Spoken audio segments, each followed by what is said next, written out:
عزیز سامعین و سامعات، بخاری میں ایک روایت ہے، ابو ہریرہ رضی اللہ تعالیٰ عنہ روایت کرتے ہیں حدیث نمبر 2298 نمبر پر، کہ جس میں ابو ہریرہ رضی اللہ تعالیٰ عنہ بیان کرتے ہیں کہ رسول اللہ صلی اللہ علیہ وسلم کے پاس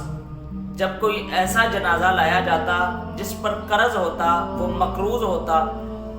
تو آپ علیہ السلام سب سے پہلے یہ بات پوچھتے، کیا اس نے اتنا مال پیچھے چھوڑا ہے جس کے ساتھ اس کا قرض ادا ہو سکتا ہے؟ آپ علیہ السلام کو اگر جواب ملتا کہ جی پڑا ہوا ہے تو آپ علیہ السلام اس کا جنازہ پڑھاتے، ورنہ آپ دوسروں کو کہتے کہ تم اس کا جنازہ پڑھ لو۔ عزیز ساتھیو، نماز جنازہ ادا کرنا یہ فرض العین ہے۔ تو کچھ لوگ، کچھ مسلمان اگر آبادی میں کوئی آبادی ہے، علاقہ ہے، شہر ہے، تو اس میں سے کچھ مسلمان نماز جنازہ نہ بھی ادا کریں تو گناہ نہیں، کیونکہ اگر گناہ ہوتا تو آپ علیہ السلام نماز جنازہ کبھی بھی نہ چھوڑتے۔ آپ نے نماز جنازہ ادھر ادا کرنی تھی تو آپ نے نہیں ادا کی، تو کیونکہ اس پر قرض تھا، تو کچھ مسلمان، اس سے ثابت ہوتا ہے کچھ مسلمان ادا نہ بھی کریں تو،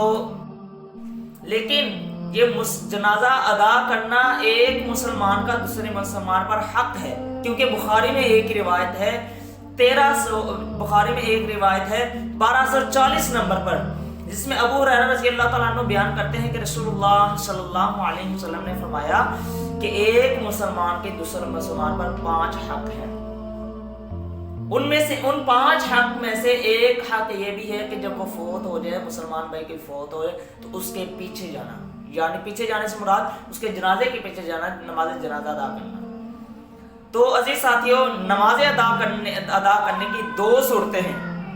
بخاری میں ایک روایت ہے 1325 نمبر پر، کہ جس میں ابو ہریرہ رضی اللہ تعالیٰ عنہ بیان کرتے ہیں کہ رسول اللہ صلی اللہ علیہ وسلم نے فرمایا، من شہد الجنازۃ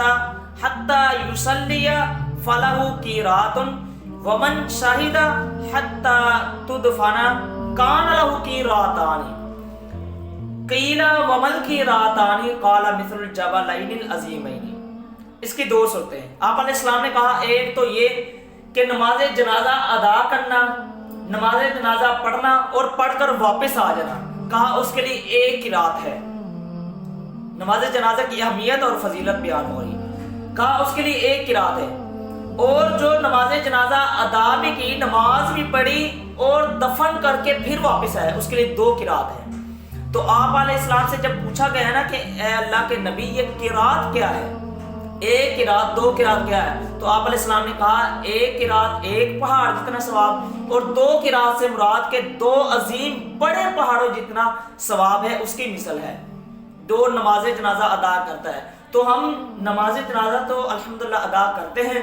تو جب ہم نماز جنازہ ادا کرتے ہیں تو ہم واپس نہ آیا کریں، ہم آگے بھی جائیں، دفنا کے پھر واپس آیا کریں، تاکہ ہم نبی علیہ السلام کی احادیث کے مطابق 2 پہاڑوں جتنا ثواب حاصل کر سکیں۔ عزیز ساتھیوں، نماز جنازہ ادا کرنا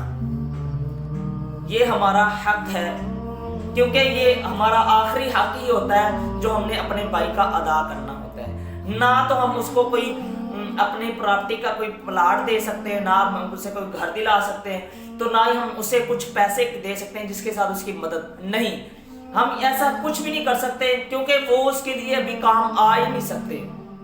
دنیا کا مال ہے۔ ویسے بھی اگر وہ فوت ہو گیا تو ہم اب 2 ہی کام اس کے لیے کر سکتے ہیں، ایک تو ہم اس کے حق کے لیے دعا کر سکتے ہیں، اس کے لیے مغفرت کی دعا کر سکتے ہیں، دوسرا کام ہم یہ کر سکتے ہیں کہ ہم جنازے کے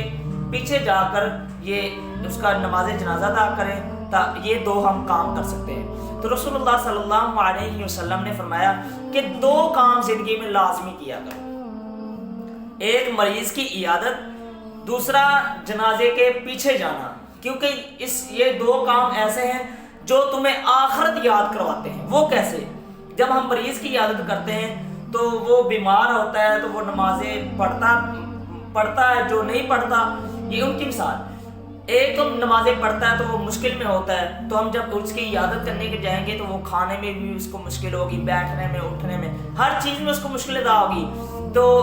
نماز بھی نہیں پڑھ سکتا وہ، تو یہ ہمارے لیے ایک نصیحت حاصل ہوگی ہمیں کہ یار یہ مریض ہے، یہ کچھ نہیں کر سکتا، ہم تو تندرست ہیں نا، تو ہم یہ نمازیں ادا کریں تو ہم اپنے جو اعمال ہیں اس کو درست کریں۔ دوسری نصیحت یہ کہ جب ہم نماز جنازہ کے پیچھے جائیں گے تو ہمیں یہ ایک ہمارے دماغ میں، ہمارے مائنڈ میں بات آئے گی کہ یار یہ جو مسلمان بھائی ہمارا فوت ہو گیا، یہ کل تو ہمارے ساتھ تھا، یہ ہمارا بھائی، ہمارا دوست کل تک تو ہمارے ساتھ تھا، مگر آج 4 کندھوں پر ایک چائے پر پہ لیٹ کر جا رہا ہے۔ تو یہ نصیحت ہمیں حاصل ہوگی کہ یار یہ بھی آیا تھا دنیا میں ہمارے ساتھ، یہ بھی چلا گیا، تو اسی طرح ہم نے بھی چلا جانا ہے، تو اس سے ہمیں آخرت یاد آئے گی۔ یہ ہم تو اللہ رب العالمین سے دعا ہے کہ جو کچھ سنا ہے اللہ مجھے اور آپ کو اس پر صحیح معنوں میں حدیث اور قرآن مجید پر کے مطابق عمل کرنے کی توفیق نصیب عطا فرمائے۔ اس ویڈیو کو شیئر ضرور کریں، ہو سکتا ہے آپ کے ایک شیئر سے یہ بات کسی کے دل میں اتر جائے۔